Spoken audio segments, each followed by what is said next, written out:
अस्सलाम वालेकुम dear students, कैसे हैं आप लोग? I hope you are all fine. आज हम स्टार्ट करेंगे वर्क एग्जाम्पल और चैप्टर नंबर है 19 दैट इज इलेक्ट्रोमैग्नेटिक इंडक्शन। तो इसके न्यूमेरिकल्स हम पहले ही कर चुके हैं, एमसीक्यूज भी कर चुके हैं, तो आज बारी है वर्क एग्जाम्पल की। तो let's start work example of chapter number 19। क्या कह रहे हैं, पढ़ते हैं इसको जरा। कॉइल विद 100 टर्न्स, ये कह रहे हैं कॉइल है जिसके नंबर ऑफ टर्न्स जो है वो 100 है और उसका जो एरिया है, एरिया यहाँ बेसिकली है 0.02 metre square. Is placed in a changing magnetic field, वो ऐसी फील्ड में रखा हुआ है वो जो चेंज हो रही है, ठीक है। तो the magnetic field changes from 0.2 tesla to 0.5 tesla. पहले मैग्नेटिक फील्ड की वैल्यू थी बी बोलते हैं मैग्नेटिक फील्ड को, 0.2 टेस्ला यूनिट होता है और बाद में इसकी वैल्यू हो गई 0.5 Tesla. Calculate the induced EMF, EMF बताना है कितनी इंड्यूस हुई है कॉइल में, ठीक है, और उसका डायरेक्शन भी बताना है करंट का, और and how it's relate to Lenz law. तो सॉल्यूशन स्टार्ट करते हैं। फॉर्मूला आपको पता होना चाहिए फैराडे लॉ का, EMF is equals to minus number of turns change in flux divided by change in time. Change in flux, ये flux का निशान है जिसको फाई बोलते। अब चूंकि हमें फाई नहीं पता और पहले हम फाई निकाल लेते हैं, बल्कि चेंज इन फाई निकाल लेते हैं। तो यहाँ पे ना स्टूडेंट्स किसी भी चीज में जो चेंज निकालते हैं ना, तो यहाँ पे दो चीजें आती हैं, एक आता है फाइनल फ्लक्स और दूसरा आता है इनिशियल फ्लक्स। तो पहले इनिशियल फ्लक्स निकाल लेते हैं और इनिशियल फ्लक्स को हम नाम देंगे φ1। तो फाई का फॉर्मूला आपको पता होना चाहिए फ्लक्स का, मैग्नेटिक फ्लक्स का बी ए होता है, ठीक है। बी की जगह आ जाएगा, बल्कि बी के साथ आप 1 लगाएं और फाई के साथ भी 1 लगाएं। B1 की जगह आ जाएगा 0.2 टेस्ला और A है 0.02। इन दोनों को मल्टीप्लाई करेंगे तो ये कर लेते हैं मल्टीप्लाई, 0.2 मल्टीप्लाई बाय 0.02 0.004 और ये वेबर यूनिट होता है, याद रखिएगा फ्लक्स का। अब सॉल्यूशन फॉर φ2, ठीक है, फ्लक्स दूसरा फ्लक्स निकालते हैं। तो φ2 is equals to B2 dot A। B2 है सेकंड मैग्नेटिक फील्ड जो कि है 0.5 और एरिया तो कांस्टेंट है 0.02। इन दोनों को मल्टीप्लाई कराते हैं, 0.5 मल्टीप्लाई बाय 0.02, ये आंसर आ रहा है 0.01, ठीक है, ये वेबर। तो हमने दोनों फाई निकाल ली, अब इन दोनों का चेंज निकालते हैं। तो चेंज इन फाई जो होता है वो बेसिकली बराबर होता है final phi minus initial phi. तो फाइनल फ्लक्स की वैल्यू आ रही है 0.01, इनिशियल फ्लक्स की वैल्यू आ रही है 0.004। इन दोनों को सॉल्व करते हैं, ये आ रहा है 0.006। तो 0.006 is the change in flux, ठीक है, वेबर। अच्छा जी, अब क्या करें, अब फॉर्मूला यूज करते हैं ईएमएफ का। ईएमएफ बराबर है minus n delta phi over delta t. Minus as it is, n की जगह आएगा स्टूडेंट्स 100 क्योंकि नंबर ऑफ टर्न 100 है। डेल्टा फाई हम निकाल चुके हैं 0.006 और डेल्टा टी भी हमें पता है। अच्छा, डेल्टा टी बताना भूल गया था, टाइम दिया हुआ है देखें 0.1 सेकंड्स। तो delta t is equals to, small t है बेसिकली ये 0.1 सेकंड्स, ठीक है। 0.006 को 0.1 से डिवाइड करेंगे तो ये आएगा 0.06 और इसको अगर आप -100 से मल्टीप्लाई करें तो ये आएगा -6, ठीक है, और ये आ जाएगा वोल्ट। अब चूंकि ये लेंज लॉ से कैसे रिलेट करता है आपको पता है, लेंज लॉ अगर आपने पढ़ा हो तो जो ईएमएफ कॉइल में प्रोड्यूस हो रही है, जो ईएमएफ कॉइल में इंड्यूस हो रही है, वो अपने ही मतलब जिस वजह से उसके अंदर ईएमएफ पैदा होती है उसको अपोज करती है। अपोज करने की वजह से यहाँ पे नेगेटिव साइन यूज होता है, ठीक है। और एक चीज और बताता हूँ मैं आपको, लेट से ये कॉइल है, ठीक है। अब इसके सामने मैग्नेट रखा हुआ है और मैग्नेट की अपनी एक फील्ड होती है जिसको हम कहते हैं मैग्नेटिक फील्ड, और मैग्नेटिक फील्ड कुछ इस तरह से होती है, भी पता होगा आपको। और अगर आप मैग्नेट को आगे लेके जाएं कॉइल की डायरेक्शन में, तो इस कॉइल के अंदर मैग्नेटिक फील्ड चेंज होने की वजह से ईएमएफ प्रोड्यूस होगा, और जब ईएमएफ प्रोड्यूस होगा तो आपको पता है कॉइल का एक हिस्सा नॉर्थ बन जाएगा, एक हिस्सा साउथ बन जाएगा। तो ये वाला हिस्सा नॉर्थ और ये वाला साउथ। तो होगा क्या कि जब मैग्नेट को आगे लेके जाएंगे तो ये वाला हिस्सा नॉर्थ बन जाएगा और करंट जो फ्लो करेगा ना वो हमेशा एंटी क्लॉकवाइज डायरेक्शन में फ्लो करेगा। तो इसका आंसर है कि जो इसका आंसर मैं बता देता हूँ, इंड्यूस करंट है, ठीक है, जो करंट इंड्यूस हुआ है, जो जनरेट हुआ है इस कॉइल में, वो कैसे फ्लो करेगा, वो एंटी क्लॉकवाइज, यहाँ लिख देता हूँ मैं, एंटी क्लॉकवाइज फ्लो करेगा, ठीक है। अब आगे चलते हैं। अ कॉइल विथ 200 टर्न्स, यहाँ एक और कॉइल दिया हुआ जिसके टर्न्स, नंबर ऑफ टर्न्स 200 है और एरिया है 0.03 square metres, is placed in a uniform magnetic field. अब जो फील्ड है वो चेंज नहीं हो रही, अब यूनिफॉर्म मैग्नेटिक फील्ड है और मैग्नेटिक फील्ड जो दी हुई है 0.4 टेस्ला दी हुई है। The coil is quickly pulled out of the magnetic field in 0.2 seconds. अब ये पहले तो ये कॉइल मैग्नेटिक फील्ड के अंदर था, तो उसके अंदर ईएमएफ प्रोड्यूस हो रही थी, तो जैसे ही इन्होंने ये फौरन ही इस कॉइल को मैग्नेटिक फील्ड से बाहर निकाला 0.2 सेकंड में, तो कह रहे हैं कि कितनी ईएमएफ जो है कॉइल में प्रोड्यूस हुई और उसका डायरेक्शन क्या है करंट का। तो ये भी आसान है, वैसे ही सवाल है, तो फॉर्मूला देख लेते हैं। फैराडे लॉ का -n delta phi over delta t. अब देखें वही चीज, अब हमें फाई नहीं पता और फाई का फॉर्मूला क्या होता है, मैं यहाँ लिख देता हूँ, सॉल्यूशन फॉर फर्स्ट फाई। पहला फ्लक्स निकालने का फॉर्मूला है φ1 इज इक्वल्स टू, ठीक है, b1 डॉट ए, b1 की जगह आ जाएगा।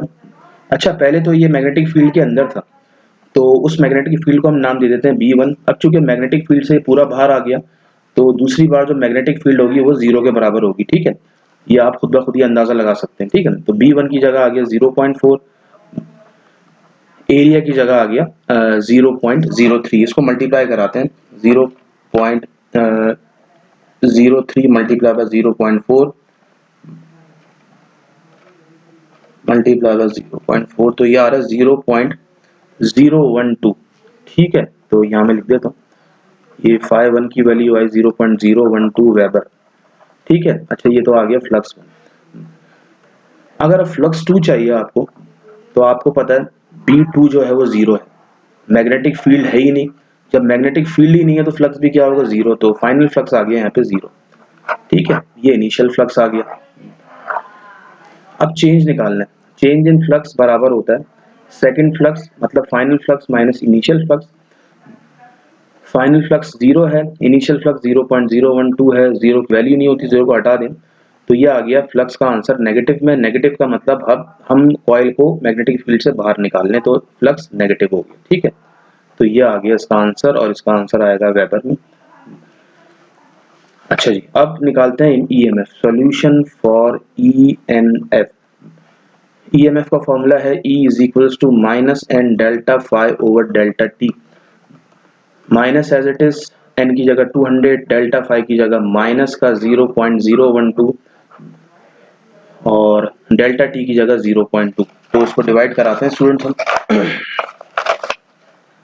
तो 0.012 डिवाइडेड बाय 0.2, ये आ रहा है 0.06, तो -200 मल्टीप्लाई बाय 0.06, ठीक है। इसको मल्टीप्लाई कराते हैं -200 से, तो ये आ रहा है 12 आंसर। बुक का आंसर गलत है, बुक में 1.2 दिया हुआ है, ठीक है। तो ये हमने किसकी वैल्यू निकाली, ईएमएफ इंड्यूस जो हुई है इस कॉइल में, उसकी वैल्यू निकाली, ठीक है। तो ये अच्छा ये चीज माइनस में थी, 0.06 माइनस माइनस क्या होगा, प्लस होगा, तो ये कितना इसके अंदर वोल्टेज इंड्यूस हो रहा है, 12 वोल्ट, ठीक है। ये आ गया इसका आंसर और बाकी जो डायरेक्शन है वो तो वैसे ही है, सवाल ऐसे ही था जैसे क्वेश्चन नंबर 1 था, तो डायरेक्शन इसका भी क्या है, काउंटर क्लॉकवाइज या एंटी क्लॉकवाइज, काउंटर क्लॉकवाइज, ये आसान सवाल, ठीक है। ईएमएफ निकालने के लिए आपको चेंज इन फ्लक्स चाहिए और बाकी ये सॉल्व हो जाएगा, ठीक है। अच्छा जी, अब अब क्या कह रहे हैं, suppose a step up transformer has 200 turns. अब ये क्या कह रहे हैं, इस ट्रांसफार्मर की बात हो रही है और दो तरह के ट्रांसफार्मर होते हैं, एक होता है स्टेप अप और दूसरा होता है स्टेप डाउन। तो यहाँ पे बात हुई है स्टेप अप की, तो स्टेप अप देखते हैं। नंबर ऑफ टर्न्स कितने हैं इसके, प्राइमरी कॉइल के, इसके नंबर ऑफ टर्न्स हैं 200, ठीक है। और नंबर ऑफ टर्न्स जो सेकेंडरी कॉइल में, जिसको हम NS कहते हैं और NP हमने प्राइमरी को कहा है, वो है 800। अब चूंकि नंबर ऑफ टर्न्स यहाँ पे इंक्रीज हो रहे हैं, तो डेफिनेटली ये स्टेप अप ट्रांसफार्मर है। If the voltage in primary coil is 120 volt, ये कह रहे हैं वोल्टेज जो है प्राइमरी कॉइल का 120 वोल्ट है, तो बताएं कि सेकेंडरी कॉइल में कितना वोल्टेज होगा। अब चूंकि बुक में वीपी और वीएस की फॉर्म में दिया हुआ है, और अगर आप चाहें तो इसको ईपी और ईएस की फॉर्म में भी लिख सकते हैं। ई का मतलब भी वोल्टेज ही होता है, ईएमएफ होता है, ठीक है। अब चूंकि बुक में वीपी और वीएस दिया हुआ है तो मैं भी आपको ऐसे ही करा रहा हूँ, ठीक है। अच्छा जी, फॉर्मूला याद होना चाहिए आपको ट्रांसफार्मर का, अगर आपने टॉपिक पढ़ा हो तो फॉर्मूला होता है V S upon V P N S upon N P. हमें चाहिए वी एस, तो V S as it is रहा, वी पी डिवाइड हो रहा था, वहां जाके एन एस से मल्टीप्लाई हो गया, और डिवाइड में तो एन पी है। अच्छा जी, एन एस की जगह आ गया ये 800, और वी पी की जगह आ गया 120, और नीचे एन पी की जगह आ गया 200। 200 डबल जीरो से डबल जीरो कैंसिल, 2 1 2, 2 4 8, तो 120 मल्टीप्लाई बाय 4, तो इसका आंसर आएगा 480। और आपने चूंकि वोल्टेज निकालना है सेकेंडरी कॉइल में, तो इसका यूनिट होगा वोल्ट, ठीक है। अब चूंकि ये स्टेप अप ट्रांसफार्मर था, इसने 120 वोल्ट को किसमें कन्वर्ट कर दिया, 480 में कन्वर्ट कर दिया। अब आगे चलते हैं, ऐसे ही सवाल है बिल्कुल, लेकिन फर्क ये है अब की बार स्टेप डाउन ट्रांसफार्मर है, लेकिन बिल्कुल वर्किंग वैसी है। ये कह रहे हैं प्राइमरी कॉइल में, जिसको हम एनपी कहते हैं, नंबर ऑफ टर्न 600 है, सेकेंडरी कॉइल में 150 टन है, ठीक है। अच्छा जी, the voltage in the primary coil VP जो है वो है 240। अच्छा, वीपी को आप ईपी भी लिख सकते हैं, ये भी ये जहन में रखें, मर्जी है आपकी, ठीक है। 240 वोल्ट्स, तो calculate the voltage in the secondary, voltage निकालना है सेकेंडरी में या फिर ईएमएफ निकालनी है सेकेंडरी में। फॉर्मूला वही यूज होगा। अच्छा, फॉर्मूला क्या था, फॉर्मूला मैं आपको अब इस मेथड से करके दिखाता हूँ। ये हो जाएगा ईपी अपॉन ईएस, ठीक है, और यहाँ पे आ जाएगा एनपी अपॉन एनएस। अच्छा, पीछे मैंने फॉर्मूला लगाया था, देखें ऊपर मैंने एस रखा था, नीचे पी रखा था, ऊपर एस था नीचे पी था, लेकिन अगर फॉर्मूले को आप कन्वर्ट रिवर्स कर दें, ऊपर पी कर दें नीचे एस, और ऊपर पी नीचे एस, तो कोई फर्क नहीं पड़ता, ठीक है। अब चूंकि हमें ईएस मालूम करना है, ठीक है, तो ईएस अभी नीचे है, तो ये कुछ इस तरह से इक्वेशन बनेगी, ईपी मल्टीप्लाई बाय ये एनएस, वहां जाके मल्टीप्लाई हो जाएगा एनएस, और ये एनपी जो है वो नीचे आ जाएगा, नीचे आ गया एनपी, और अकेला कौन रह गया, ये ईएस जो है यहाँ चले जाएगा, तो ईएस एज इट इज आ गया। तो वैल्यूज पुट करते हैं, ईएस इज इक्वल्स टू, पहले ईपी की वैल्यू, ईपी का मतलब ईएमएफ इन प्राइमरी कॉइल। अच्छा जी, कितना है 240 है, एनएस कितना है 150 है, एनपी कितना है 600, ठीक है। तो अब मल्टीप्लाई करते हैं, देखते हैं क्या आता है आंसर। तो 240 मल्टीप्लाई बाय 150, तो ये आ रहा है 36,000, और 36,000 को जब आप 600 से डिवाइड करेंगे, इसको 2 जीरो से 2 जीरो कैंसिल, 6 1 6, 6 6 36, तो 60 आंसर आ गया। तो 60 वोल्ट हमारा जो है सेकेंडरी कॉइल में ईएमएफ प्रोड्यूस हो रही है, ठीक है। ये हमने ईएमएफ निकाल ली, वोल्टेज निकाल ली, ठीक है। चूंकि ये स्टेप डाउन ट्रांसफार्मर था, तो इसने 240 वोल्टेज को 60 पे लिया है, ठीक है। आगे चलते हैं। A straight conductor of length 0.5 meters, एक कंडक्टर है जिसकी लेंथ 0.5 मीटर्स है, वो मूव कर रहा है किसी ना किसी वेलोसिटी के साथ, और उस वेलोसिटी को यहाँ पे जो वैल्यू दी गई है उसकी, वो दी गई है 2 मीटर पर सेकेंड, ठीक है स्टूडेंट्स। अच्छा जी, अच्छा जी, perpendicular to the magnetic field of 0.1 tesla, magnetic field given है 0.1 tesla, calculate the motional EMF, ठीक है। मोशनल ईएमएफ का मतलब होता है वी, वी कह लें, दोबारा बोल रहा हूं मैं, या ई कह लें, एक ही बात है, ठीक है। मोशनल ईएमएफ निकालनी है, क्योंकि ये किसी ना किसी वेलोसिटी के साथ मूव कर रहा है, तो इसमें जो ईएमएफ प्रोड्यूस होगी या वोल्टेज प्रोड्यूस होंगे, उसको बोलते हैं मोशनल वोल्टेज या मोशनल ईएमएफ। तो मोशनल ईएमएफ निकालने का जो फॉर्मूला है वो है voltage is equals to V B L. v यहाँ पे वेलोसिटी है जो कि 2 है, b यहाँ पे मैग्नेटिक फील्ड है 0.1, और l यहाँ पे बेसिकली लेंथ है 0.5। तो तीनों को मल्टीप्लाई करते हैं, 0.1 मल्टीप्लाई बाय 2 मल्टीप्लाई बाय 0.5, तो ये आंसर आ रहा है स्टूडेंट्स 0.1 आंसर आ रहा है इसका, ठीक है। इसको हम चेक भी कर लेते हैं, ठीक है, 0.1 आ रहा है, तो ये आ गया 0.1। और आप चूंकि आपने ईएमएफ निकाली है, आपने मोशनल ईएमएफ निकाली है, और इसका यूनिट होता है वोल्ट। अब चलते हैं आखिरी सवाल में। अब ये आखिरी सवाल जो है ना बेसिकली इनकम्प्लीट है, मैं आपको समझा देता हूँ। फ्रीक्वेंसी निकालनी है, सही है, फ्रीक्वेंसी आपको निकालनी है एसी जनरेटर की। अब चूंकि आउटपुट वोल्टेज जो है, ठीक है, आउटपुट वोल्टेज यहाँ पे 200 वोल्ट्स गिवन है, ठीक है। तो आउटपुट वोल्टेज को मैं यहाँ कह देता हूँ वी नॉट, ठीक है, और वी नॉट भी कहा हुआ है, बल्कि आपकी जो बुक में गिवन है वो ई नॉट गिवन है, ठीक है, मतलब ईएमएफ पीक वैल्यू होती है ये। तो ये आउटपुट वोल्टेज है, तो आउटपुट वोल्टेज यहाँ गिवन है 200 वोल्ट्स, ठीक है। अच्छा, यहाँ पे एक और चीज जो कि सॉल्यूशन में देखेंगे आप इस न्यूमेरिकल के, तो ये इनकम्प्लीट है चूंकि, तो V की वैल्यू जो है, एक V नॉट की वैल्यू है, दूसरी V की वैल्यू है 100 वोल्ट्स, ठीक है, और जो टाइम है ना, टाइम की वैल्यू यहाँ पे गलत दी हुई है, तो टाइम की वैल्यू यहाँ दी हुई है 0.005 सेकेंड। इससे ये आंसर नहीं आ रहा बुक वाला, तो ये वैल्यू मत लीजिएगा, आप लीजिएगा 0.0016 सेकेंड, ये लीजिएगा, तब जाके आपका आंसर बेहतर आएगा, ठीक है। तो ये वाला टाइम मत लीजिएगा, ये वाली वैल्यू, ठीक है। तो एसी जनरेटर का अगर आप फॉर्मूला याद करें, फॉर्मूला होता है students V is equals to V naught sine 2 pi f t, ठीक है, याद आया आपको, इस तरह का फॉर्मूला था। अब चूंकि हमें एफ चाहिए, तो एक काम करते हैं, पहले वैल्यूज पुट करते हैं। V की 100, V की जगह आ गई 100, बाकी आउटपुट वोल्टेज की जगह आ गया यहाँ पे 200, साइन एज इट इज आ गया, बाकी यहाँ पे आ जाएगा 2, सही है, पाई 2 आ गया, पाई आ गया, और फ्रीक्वेंसी हमें निकालनी है, और टाइम कितना है यहाँ पे, टाइम यहाँ पे दिया हुआ है 0.0016।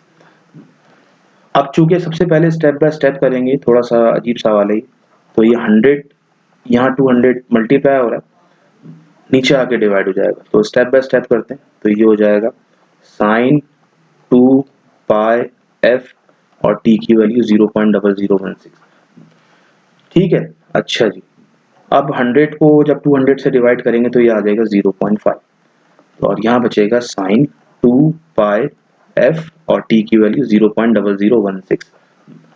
आपको पता है जो साइन फंक्शन है, ये अगर हम लेफ्ट पे लेके आए इसको, तो ये कुछ इस तरह बनेगा, साइन इनवर्स 0.5, क्लियर, और यहाँ आएगा 2 पाई एफ और 0.0016, ठीक है।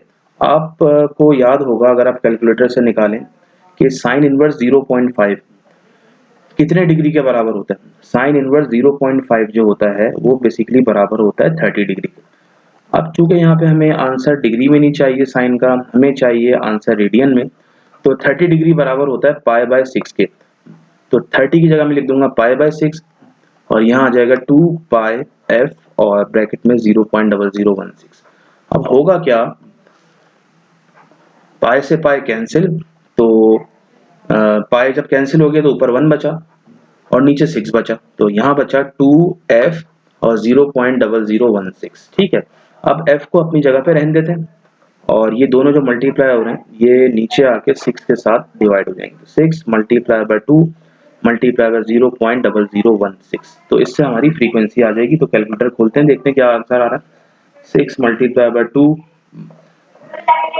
0.00, तो ये आ रहा है 0.0192, ठीक है। तो 1/0.0192, अब इसको डिवाइड करते हैं 1 से, तो ये आ जाएगा 1 डिवाइडेड बाय 0.0192, तो स्टूडेंट्स ये आ रहा है 52, सही है, 52.08 फ्रीक्वेंसी आ रही है, 52.08, और यूनिट है हर्ट्ज, ठीक है। तो ये हमारा तकरीबन आंसर आ गया 52.08 हर्ट्ज।